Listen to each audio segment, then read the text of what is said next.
his people in Enfield. David Cameron, meantime, also back early from his holidays. He's reiterated that those convicted of rioting or looting will face the full force of the law. Here with me to discuss that is the Director of Target Against Gangs, Sheldon Thomas, and also ex-gang member Gavin McKenna. Thank you both very much indeed for joining us here on Sky News this afternoon. Gavin, can I talk to you first of all? What do you make of what's been happening over the last 4 nights? Shocking, understandable at the same time, to a certain degree. Not that I don't agree with the innocent people getting affected by the blowing up of businesses and homes, but I can understand there's a certain amount of resentment, kind of anger, frustration. So I'm sincere to those who are a bit suffering, and my heart also goes out to the young people involved, because they don't really have a clue. They don't really know nothing else. Not to say that that's good what they're doing, but I am shocked. I'm very shocked, and I'm quite hurt as well, because London's what I call home. Why are they doing it? Personally, I think, like I was saying with Sheldon, living that life once myself, I had no guidance. I never really had much of a moral, as they say. I never really got taught. My mum, I just wanted to honour her because she tried her best, but I kind of went my own way, and I didn't want to learn, I didn't want to listen, and I just did my own thing, and I didn't riot, but I did cause havoc, and I just had no care for no one. And I can only speak for myself in that situation and others that was like me, but some of them, they're just taking an opportunity to do what they want to do, rob people. Why did you behave the way that you did? Was it because you wanted to belong, or was it because you were taking drugs? What was it? Drugs did affect me a bit. I wasn't obviously myself, but I think at the same time I was very bitter and I was resentful. About what? My father, who was a very abusive man. So, and I kind of was longing for that. I was playing football, like there's dads on the sideline, there's just my mum. And I really did. I think as a guy, I was seeking that father. I wanted it. I heard people talk about it. I wanted it, and he did a lot of things that I can't really say, but it was detrimental to who I became. And I think with that, I was very hurt, bitter, and I was holding it in. I had no one to let it out, and I felt, like you said, I didn't belong, and I just wanted to belong. And it wasn't a choice I made, but it was the effect of my dad that influenced my choice into joining a gang. And what did you do? When I was in a gang, what did I do? I was facing jail for 7 years for something that apparently someone got stabbed. I held a gun before, took drugs, fighting people, abused my family, abused drugs. I didn't care about schooling, women, myself. I robbed people, broke into houses. I did silly things that I'm not proud of now. What changed? I'm a born-again Christian. I'm a father to a 3-year-old son, and I almost died in front of my mum at 16. Someone tried to stab me in front of her, and my little sister was crying, and I guess the heart, it caught up with me, and then when I became a Christian, I learned that I can let out my feelings, and I met people like Sheldon that took that father role in my life, and that showed me. How did you find God? Was that in jail, or? Oh, no, sorry, it was I was at some kind of probation kind of thing, and a guy from Tottenham, I met him, and we started hanging around together. And it just carried on, and then one day he said, I'm changing, I want to go to church. And considering that was the only friend I had at the time, I just went with him. And the pastor spoke on the word about positive voices and negative voices in our life. And I kind of cried a bit, because I realized at that moment, at 19 years old, all I've ever had is negative. And I went home, I was like, I want to be a Christian, and my family, they kind of laughed it off, like whatever. So given what you'd been up to before? Yeah, right, it must be a joke. And that was a negative. Went back to church, I said, look, this ain't gonna work for me, And the pastor placed his hand on my shoulder and said, no, there's a hope here for you. And I just broke down. I started crying like a baby. I said, look, I don't want to go back to that life. You're promising me that things will change. Can you help me? And I thank God, 1.5 years down the line, I'm still here now. Is that because somebody showed you that they loved you? That's all it was. And that I could be somebody. Heard this story before, Sheldon, many times, I'm sure, with different people. Mm-hmm. I mean, part of the problem is that some of the young people involved in this lifestyle and what we saw over the last 4 days is coming from exactly the same kind of background. We're growing in a society where I think David Cameron doesn't understand that the cutbacks that he's done, that his policies have introduced, i.e. the cutbacks, the lack of apprenticeships, the lack of hope, has kind of bred an underclass in this society. Now, don't get me wrong, we're not justifying violence or looting or attempted murder or anything like that. What we're saying is that you've got to look behind why some of these young people, we're talking about 10, 11 and 12-year-old young men who were involved in criminal activity.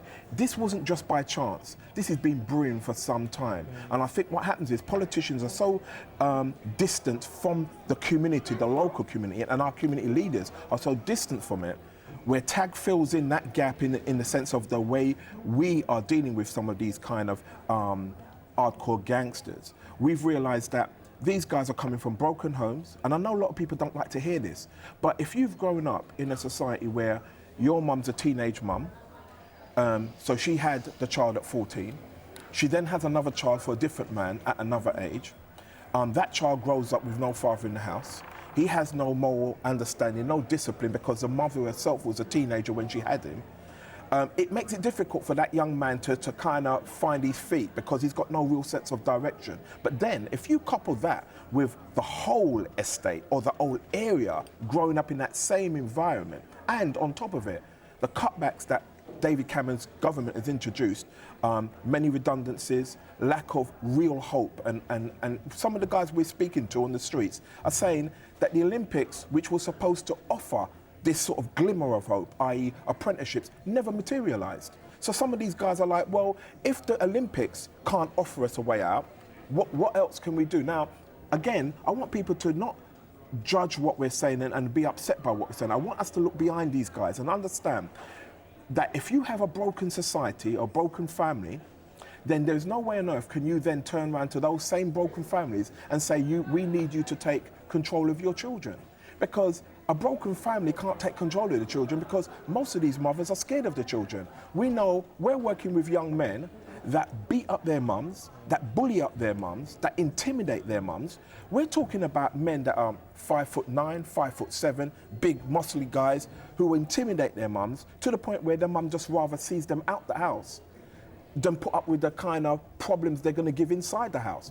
Now, again, what's happened for that child to have so little respect for her mother, for their mother, that they will behave because in that way? they've seen the mum being abused by other men. They've seen in Gavin's case, it's the same things happened in his life. When you see constant abuse on the woman in your life, which happens to be your mum, you then think, well, that's a normal way of life. You begin to kind of take on board, well, that's standard because he's seen the abuse in the house. This is domestic violence. So what I'm saying is this, is our organisation, what we do, we look behind. The reason why we have so many success with, and the success of Gavin and many others like Gavin, is because we look behind the person, the anger, the facade, the gun, the knife, the drugs. We look behind all of that. And we look and realise that each of these young people are young children, vulnerable.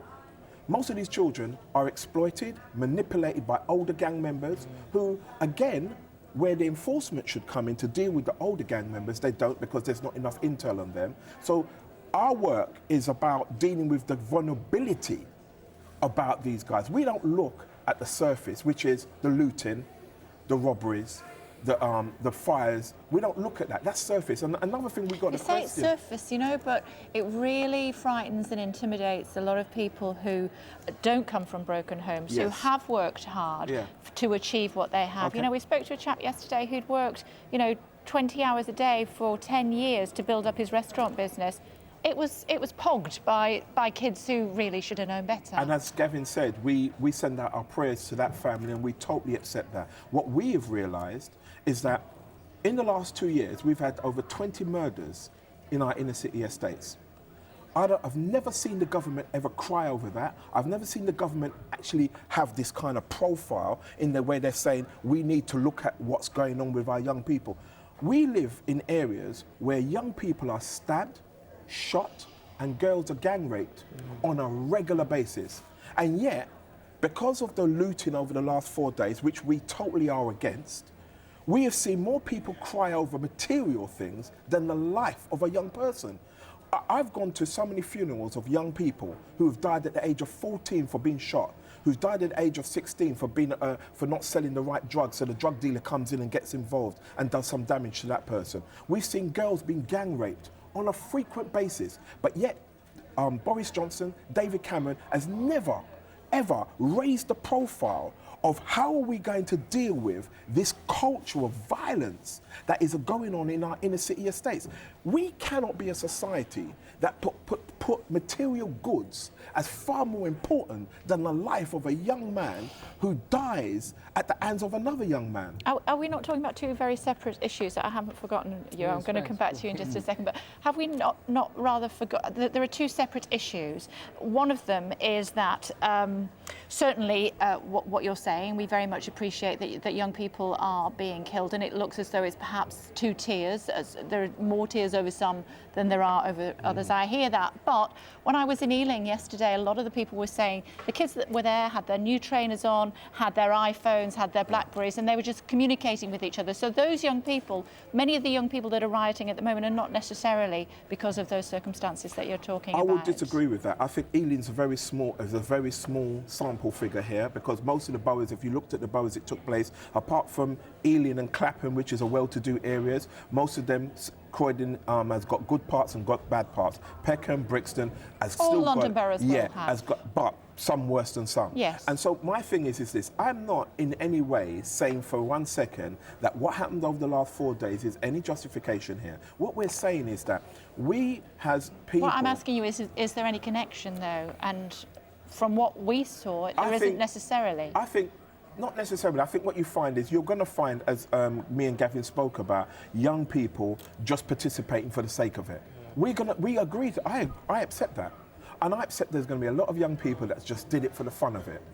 But also, in line with that, because of the nature of our work and the young people we work with, unlike other organisations, we work with a lot of hardcore gangsters or so-called gangsters, and many of them are coming from a background which is very similar to Gavin and some worse than Gavin's, where I can't just look at the surface, but I've got to look behind the person, look at the heart of the man, and look behind it and the mindset. That's why we've developed programs specifically challenging them to think about their behaviour. Rather than we say to them, stop selling drugs, we get them to understand and recognise the damage drugs does, which then makes them want to stop selling drugs on their own fruition. We think that it's far better for us to have a society where hope is the main focus here, where young people have aspirations. At this present moment in time, we can't say to these young people, for sure, there's plenty of jobs out there, there isn't. We can't say there's no apprenticeships, there isn't. Yeah. And we certainly are not saying to school leavers, if you do well in school, you're going to come out to a great job. So we've got to understand, if you don't present them with opportunities... But you don't have to be an underprivileged black kid for that to be the case, though, do you? Definitely not. Okay, I just want to come back... to yeah, of course. I want to come back to Gavin as well, though. Tell me about your life now. Like I said, I'm born again Christian, studying at university. What are you studying? Greenwich, sports science. Fantastic. Look after my son when the time. He's 3? 3, yeah. What's his name? Kai. Kai. I play football, working with the gangs, mentoring, training council staff, parents, doing outreach work, and really got a heart for the community now and the lost. So I guess that's basic. Just to wrap it up, that's what I do everyday life. What are your hopes for the future? That I can change London and the world. I want to change. I think I want to stand up for the young people, you know. And I think, like you rightly said, I agree 100% that, and I've seen it with my own eyes. Some kids, they're just doing it because they want to do it, because they can do it. Like, I always use this example. I know a guy, and this is the main drive. I know one guy, 5-bedroom house, mum and dad business people, but he's out there with a gun, a knife, trying to make money and kill people. Now, I always touch on myself because I live, like I said, I honour my mum and she done her best, and I just want to say I love her. But we did live rough at times, and that's just life. And it made me the man I am today, so I do thank God and my mum for that. And this guy, he's got everything, but yet he still wants more. Right. And it's because he does have friends that are driven to, like, if you look in Africa, kids kill to survive. In England, there's no need for that. That's right. We're going to run out of time, but respect for your mum now, yeah? All the time. Fantastic. Glad to hear it. Gavin, Sheldon, both. Thank you very much indeed for chatting to us. We appreciate it. Thank you. News at sky.com, 84501. Business News is next.